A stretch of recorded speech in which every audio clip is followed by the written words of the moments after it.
Well, hey, and welcome to a Quad Cortex quick tips video. So this video today is going to be talking about dealing with a large amount of effects or amps in one preset and how I approach that.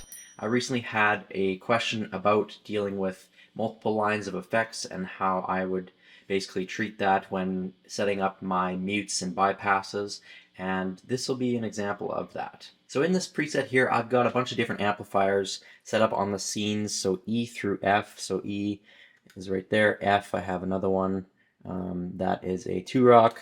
My E is a car Mercury. G is a Tone King, and then H I have set up as a 65 Deluxe Reverb.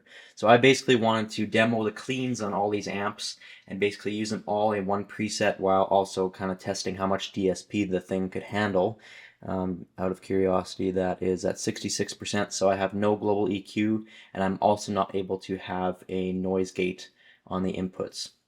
So how I have this set up, I have two lines that are coming from input 1, and I'm basically using row 2 as a multi-out at the end, and then my row 1 is going to summing to row 3 here and going to the multi-output. So the tip I want to give you here, so basically if we go back to scene E, you can see that the car Mercury amp is selected, and that sounds like this.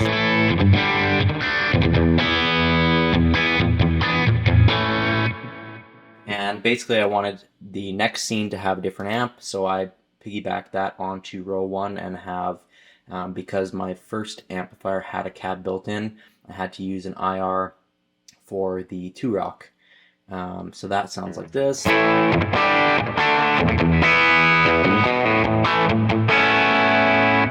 And then scene G, again a different amplifier, I had the Tone King. But as you can see, I just wanted to have quick one-step access to trying out different amps so that my ears wouldn't get too used to hearing one amp and I could switch through them quickly. So the key of this setup here, in my opinion, is right here, these multiple outputs. So I have two rows going to the same output, but if you weren't aware, the tip that I want to give you is you can long press on this and use this contextual mute. So basically that's set up to different scenes. So on scenes E, row 2 is muted, and same with scene F, and then same with scene G, and then scene H I have it unmuted because I want my 65 Deluxe Reverb to be the one selected. So as you can see on scene H now, my other output is muted, and again you can just long press on that and it will come up with this little menu here, and that means you can use it in a contextual basis, so based on the different scenes. So right now, scene H, it's muted, and then I can select which ones I want. If I wanted it muted for scene G, I would have no sound because I have a line that's going to that output.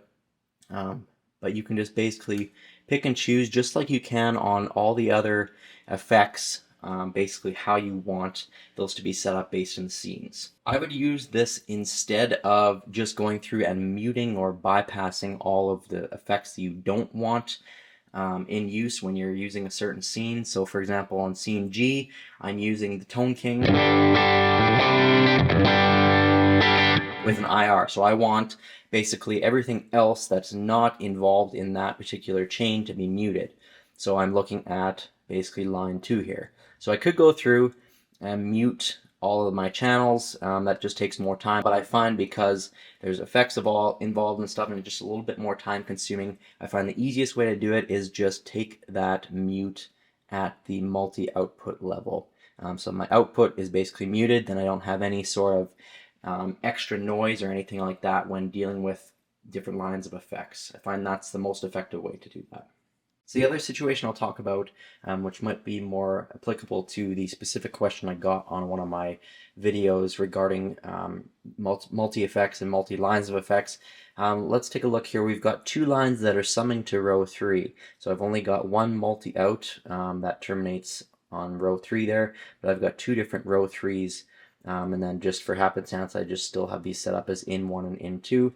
So let's say, for example, you wanted to only use one line at a time. Again, simple, just long press on row 3, and you can actually assign these volumes to, I think this goes to Unity here. But you can just assign these volumes based on the scene. So there's my scene there.